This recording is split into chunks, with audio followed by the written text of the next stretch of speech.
Olá, meu nome é Natália, eu sou fisioterapeuta, professora vinculada ao curso de fisioterapia da Universidade Vale do Rio Doce, com especialização em fisioterapia neurofuncional na criança e no adulto pela Faculdade de Ciências Médicas de Minas Gerais e pós-graduanda em docência do ensino superior pela Universidade Vale do Rio Doce. Hoje a nossa aula é sobre a intervenção fisioterapêutica no torcicolo muscular congênito. Nós vamos abordar, então, a definição, a epidemiologia, a etiologia, os fatores de risco, o quadro clínico e a classificação do torcicolo muscular congênito, o prognóstico, assim como a avaliação e o tratamento fisioterapêutico. O torcicolo muscular congênito, ele é uma deformidade postural evidente logo após o nascimento, tipicamente caracterizado por uma flexão da cabeça para um lado e a rotação da cabeça para o lado oposto, devido ao encurtamento ou um comprometimento no músculo esternocleidomastoide. Essa condição de saúde, ela é a terceira deformidade musculoesquelética congênita mais comum, ficando atrás da displasia do quadril e do pé torto congênito, e a incidência vai variar de 0,4% a 16%, e a literatura relaciona casos de torcicolo congênito com maior incidência no sexo masculino.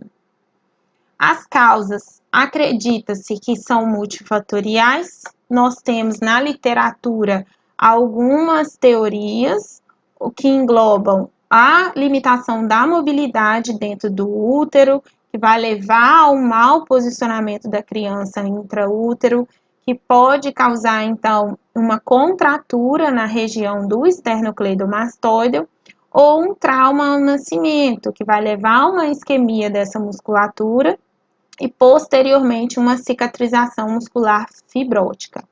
Como fatores de risco, nós temos mais relacionados ao torcicolo muscular congênito, o trauma no parto, os casos de mãe primíparas, então o primeiro parto da mulher, as assimetrias faciais e a plagiocefalia, que pode estar presente também na condição do torcicolo muscular congênito. Dentro do quadro clínico, então, nós podemos ter outras condições associadas ao torcicolo muscular congênito, como a paralisia braquial perinatal, a displasia de quadril e as deformidades crâniofaciais. Então, essas crianças, elas vão se apresentar com a cabeça inclinada para o lado do encurtamento do músculo esternocleidomastoide e rodada para o lado oposto. Então, se eu tenho uma inclinação à direita, eu vou ter uma rotação para a esquerda e vice-versa. A maioria dos casos do torcicolo muscular congênito pode ter presença ou não de algum nódulo, alguma massa fibrótica na região do esternocleido acometido. Cerca de 80% dos casos há presença de nódulo no torcicolo muscular congênito.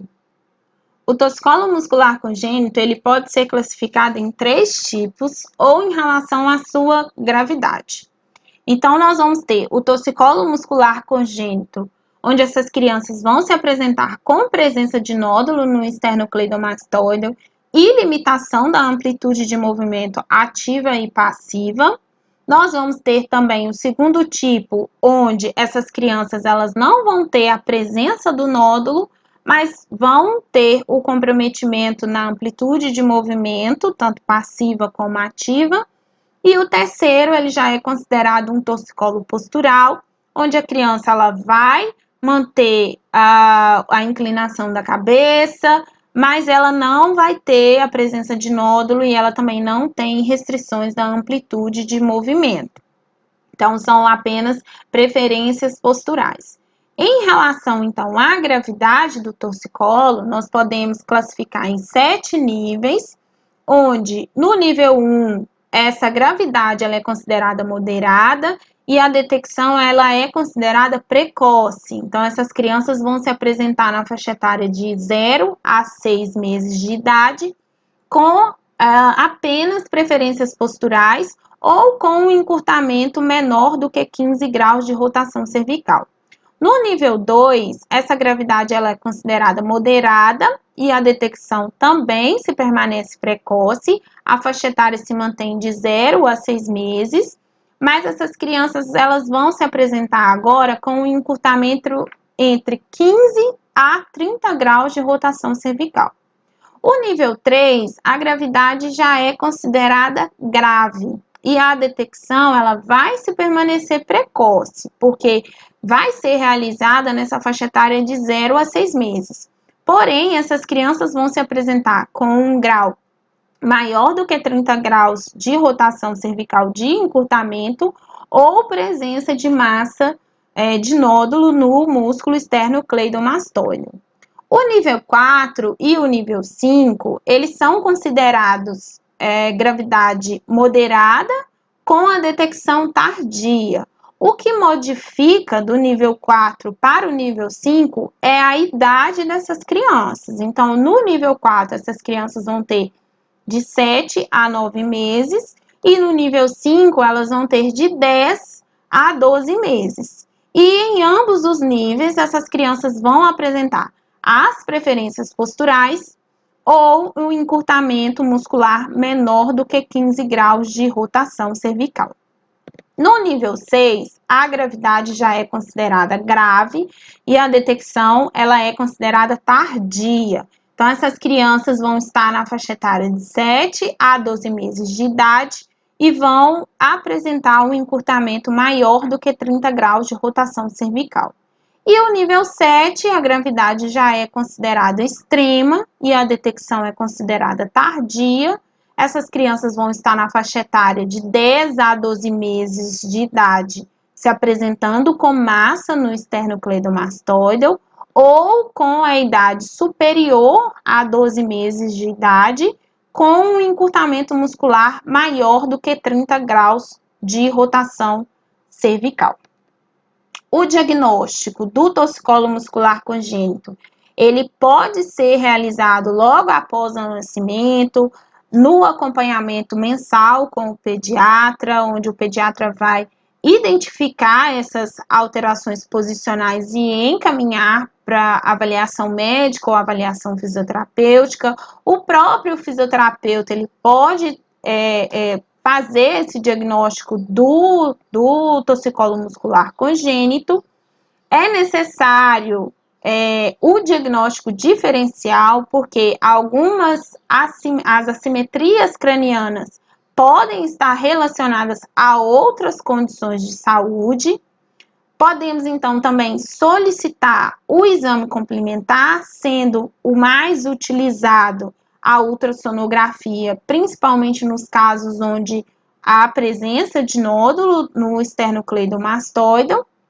E o prognóstico, então, ele vai depender da presença ou não de nódulo, da limitação ou não da amplitude de movimento, sendo que a presença de nódulo e a limitação da amplitude de movimento vai estar associado com uma maior gravidade. Então, lembrando da classificação da gravidade dentro dos 7 níveis.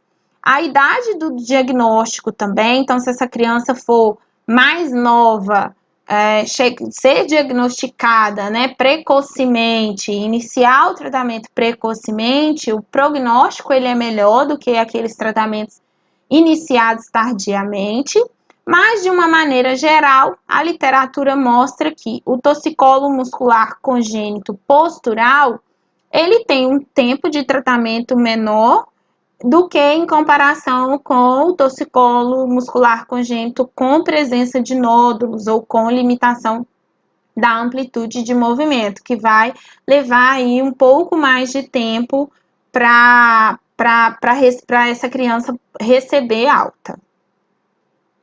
A avaliação fisioterapêutica, então, ela deve ser fundamentada na classificação internacional de funcionalidade, incapacidade de saúde e também nas diretrizes publicadas na literatura para o tratamento do torcicolo muscular congênito.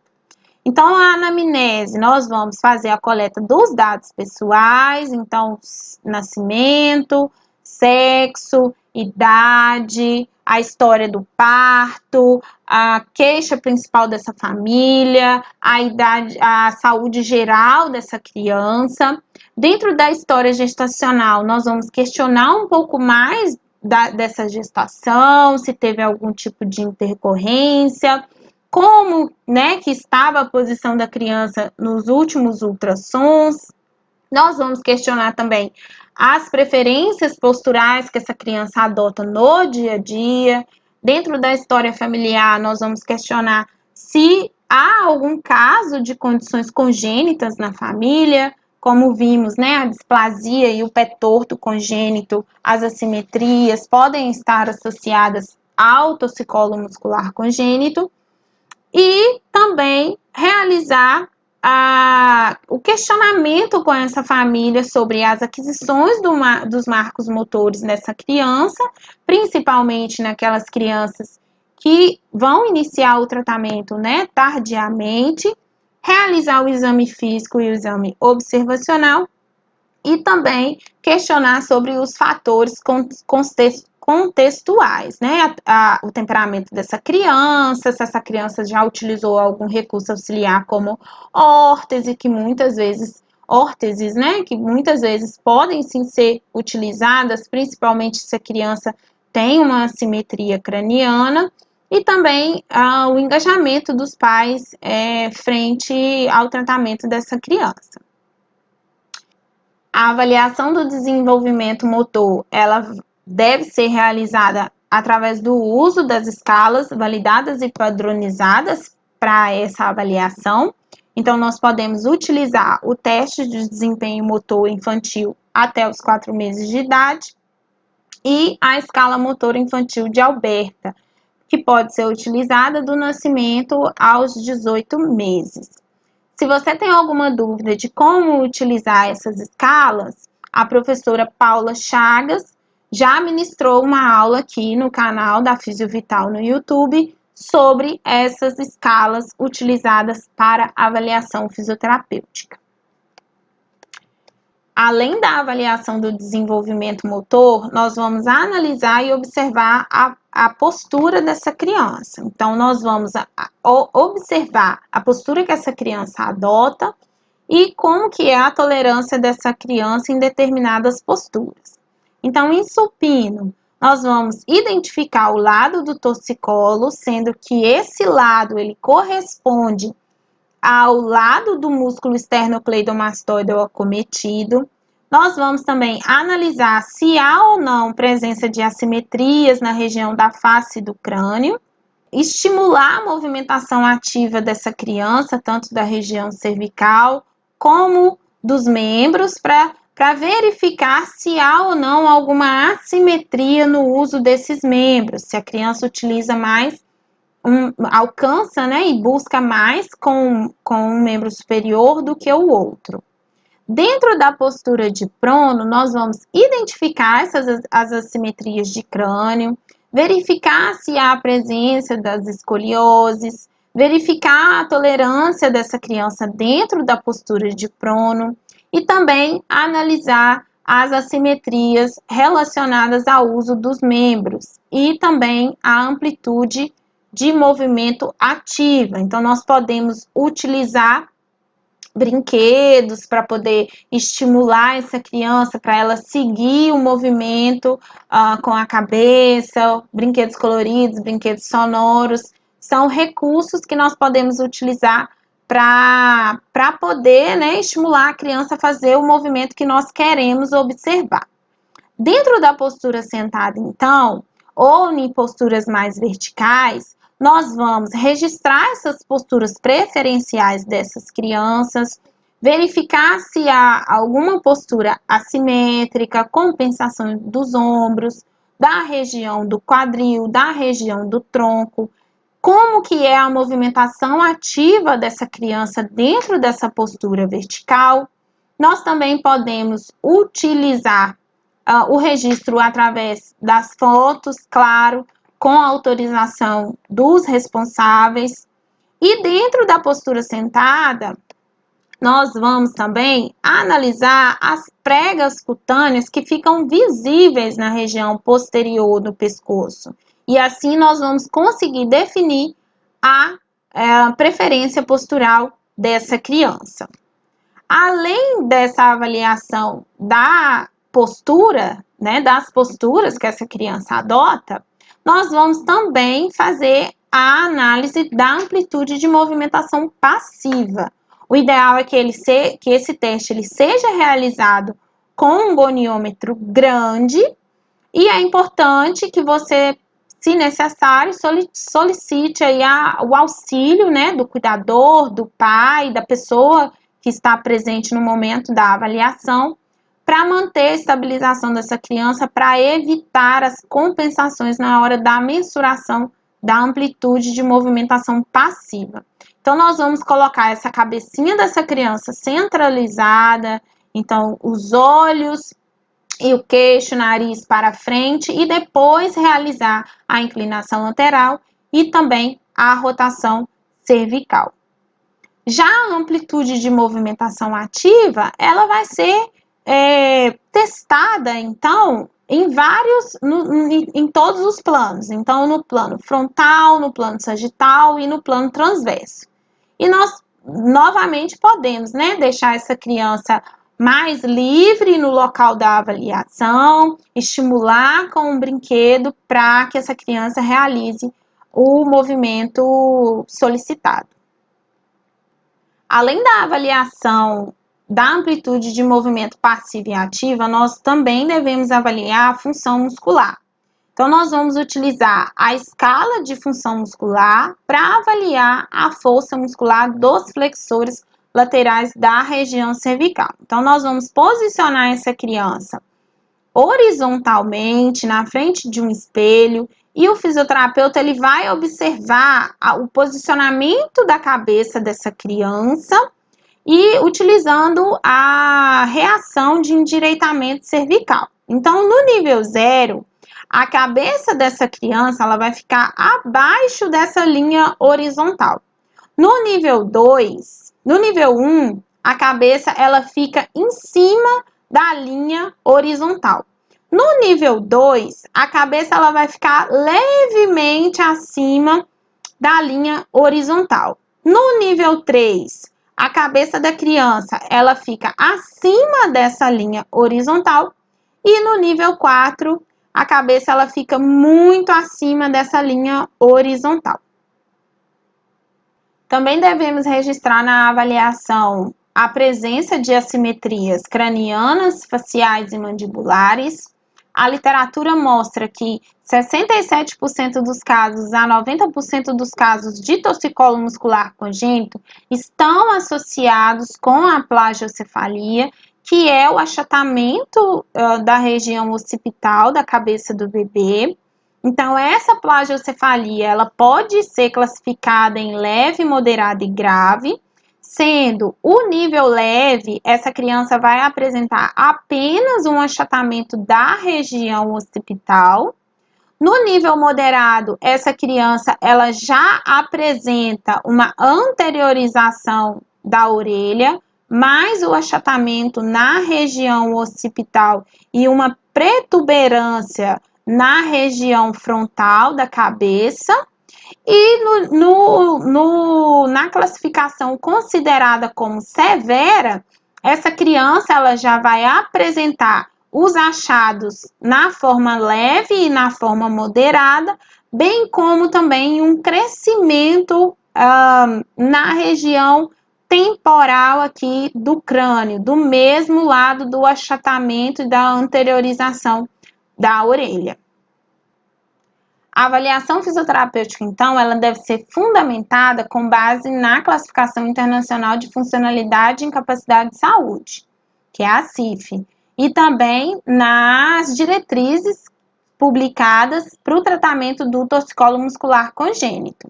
Então, dentro dessa condição, nós vamos ter como os limitadores dos níveis de atividade os atrasos do desenvolvimento. Então, essa criança vai ter dificuldade para manter a cabeça na linha média, tem dificuldade para poder realizar o alcance com o membro superior do mesmo lado do torcicolo.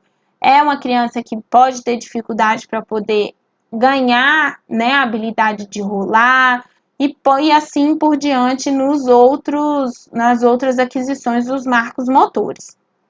Em relação às limitações dos níveis de atividade, é aquela criança que vai ter dificuldade para poder brincar, de explorar e interagir com o ambiente, com outras crianças, e é aquela família que pode ficar mais reclusa dentro do ambiente domiciliar devido à aparência da criança. Então, dentro das funções e estruturas do corpo, essa criança ela vai apresentar as alterações craniofaciais, o encurtamento do músculo esternocleidomastoideo, presença ou não de nódulo na região do músculo esternocleidomastoideo, a diminuição da amplitude de movimento, tanto passiva como ativa, e também a redução de força.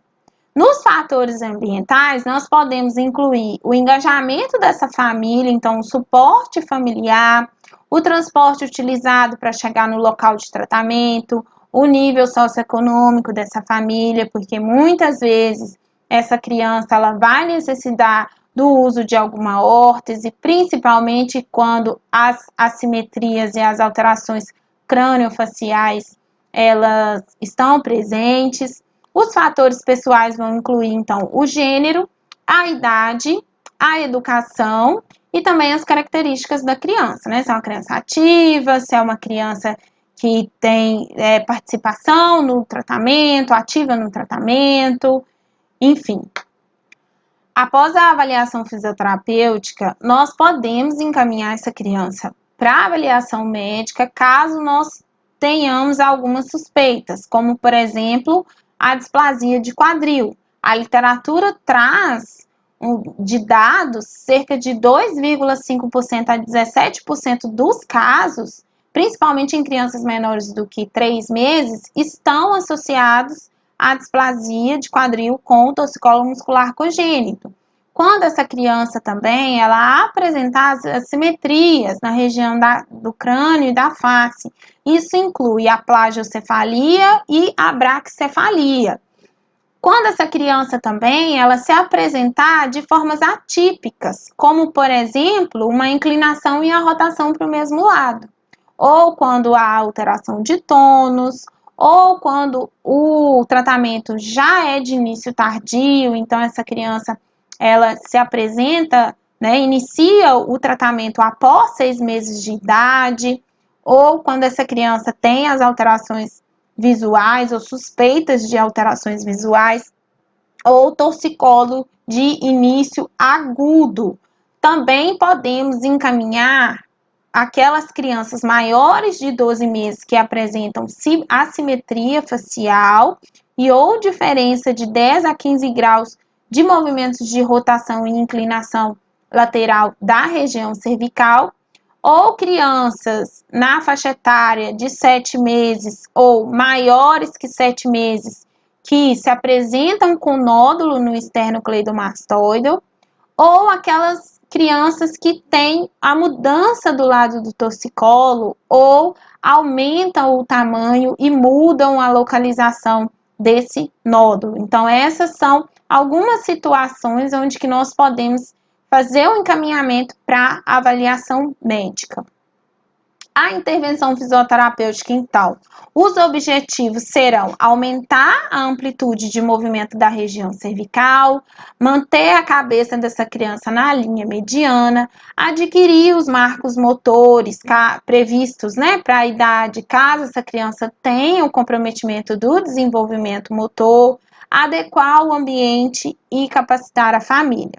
Para isso, nós podemos lançar mão de algumas condutas, que serão os alongamentos, os posicionamentos e os manuseios, alguns exercícios isolados que podem ser realizados estímulos do desenvolvimento, né, dos marcos motores do desenvolvimento, caso a criança tenha um atraso do desenvolvimento, e alguns recursos auxiliares. Então, em relação aos alongamentos, eles são uma intervenção eficaz, com alto nível de evidência para essa condição de saúde, então, para o torcicolo muscular congênito.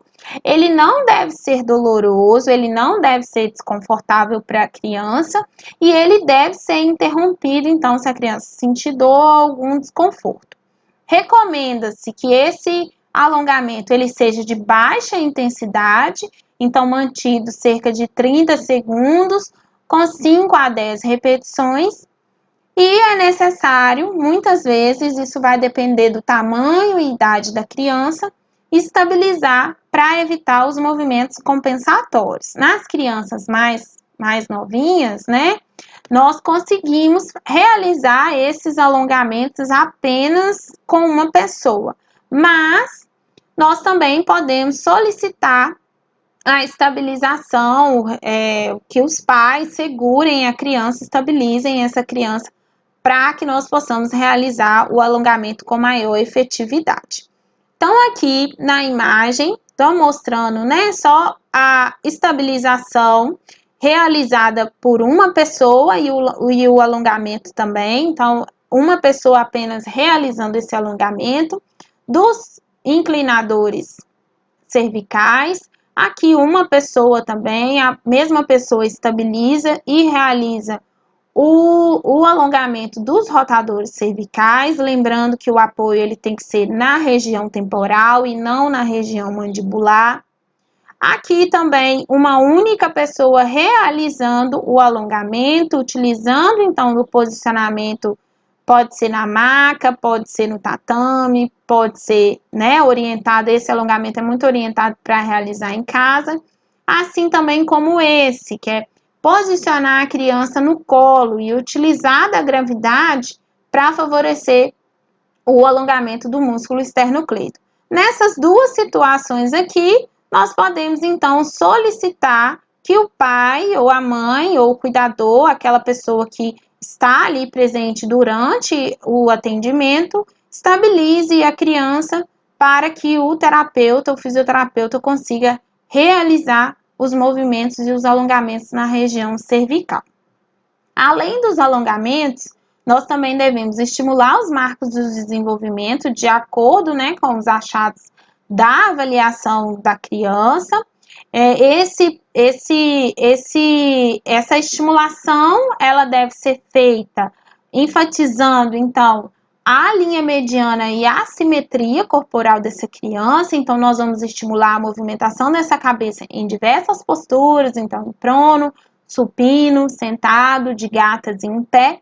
E também utilizar das transições posturais, das reações de endireitamento, para posicionar e melhorar essa simetria corporal da criança. Então, nós podemos utilizar estímulos sonoros, estímulos visuais, vários brinquedos para fazer esse tipo de estimulação.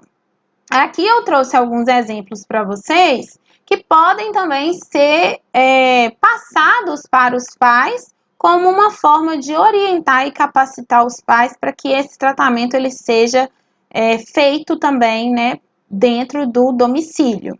Então, no solo, nós podemos incentivar a criança a realizar o alcance com os dois membros deitadinho de lado, de barriguinha para cima, sempre lembrando que nós precisamos dar ênfase na simetria corporal, incentivar essa criança a ficar em prono e estimular a movimentação ativa da cabeça dentro da posição de prono, trabalhar as aquisições dos marcos motores, então estimular essa criança a rolar, manter essa criança sentada, estimular a posição sentada, estimular a posição de gatas, sempre enfatizando um bom alinhamento da cabeça e uma boa simetria corporal. Nós também podemos utilizar o próprio corpo do terapeuta, ou o corpo da mãe, ou o rolo terapêutico, ou um rolinho feito em casa com uma toalha. Então, são formas da gente empoderar os pais para realizar esse tratamento em casa. Então, eu posso colocar a criança sob uma perna, simulando um rolo, ou sob as duas, mantendo essa criança em prono, estimulando a elevação cervical, as rotações cervicais, então estimulando a movimentação ativa da região cervical. Eu posso também utilizar o membro inferior para simular um rolo e colocar essa criança no 4 apoios, tá? Isso também pode ser feito ali na região da coxa, porém, como a boneca era menor, eu utilizei a região aqui mais da perna. Nós também podemos utilizar um rolo terapêutico ou ensinar os pais a fazerem um rolinho de toalha de banho, um rolinho de toalha de rosto, para posicionar a criança tanto em prono como em utilizar então do posicionamento nos membros inferiores do terapeuta, da mãe, do pai, para trabalhar as dissociações de cintura, utilizar também um rolo maior para trabalhar os endireitamentos da cabeça e os endireitamentos do tronco. Esses endireitamentos também, eles podem ser incentivados dentro, né, utilizando o recurso terapêutico da bola terapêutica, então colocar a criança em prono, incentivar a movimentação da cabeça, incentivar a movimentação do membro superior, tanto em prono, como em decúbito lateral, como sentada, né, e incentivar as reações de endireitamento da região cervical, da região do tronco. Para isso, nós podemos utilizar das inclinações realizadas em cima da bola, então jogando a criança um pouco para trás, para ela ativar a musculatura anterior da cervical, fazendo as inclinações laterais para essa criança fazer o endireitamento da região da cabeça, ativando as musculaturas laterais, tanto para um lado como para o outro. Essas são formas simples de realizar a estimulação do desenvolvimento dessa criança, proporcionar também maneiras dos pais, né, realizarem essa estimulação em casa, então, às vezes numa bola, às vezes no solo mesmo, ou utilizando o próprio corpo, diversas maneiras, né? O importante é que nós possamos capacitar essa família para manter essa estimulação em casa. Como recurso auxiliar, nós podemos utilizar a bandagem elástica funcional. Ele é um recurso muito utilizado na prática clínica, tem um bom nível de evidência para a condição de saúde do torcicolo muscular congênito. E nós podemos aplicar de 3 formas: para relaxar a musculatura afetada, para facilitar um determinado movimento, ou utilizando as duas técnicas associadas, tanto para relaxar como para facilitar. Então, aqui eu trouxe para vocês uma demonstração da facilitação do trapézio médio e trapézio inferior no lado acometido do torcicolo. Aqui, uma aplicação para relaxamento do músculo esternocleidomastoide e trapézio superior do lado acometido. E na terceira, apenas um relaxamento do trapézio superior. Uma vez, então, iniciado o tratamento fisioterapêutico, nós devemos também adequar o ambiente dessa família e capacitar essa família. Então, dentro da adequação do ambiente, nós precisamos orientar sobre o posicionamento dessa criança no berço, se essa família ela coloca essa criança de barriguinha para baixo, então se é uma criança que vivencia essa postura de prono, se ela não vivencia essa postura de prono, nós precisamos incentivar essa postura. Algumas vezes precisamos fazer as adaptações nos dispositivos utilizados, de preferência evitar esses dispositivos, cadeirinhas, carrinhos, bebê conforto, Porém, quando não é possível que essa família evite esse uso, nós precisamos adaptar esses dispositivos para que a criança tenha simetria, para que ela consiga um bom alinhamento biomecânico dentro desses dispositivos. E também o uso de brinquedos para estimular essa criança no dia a dia.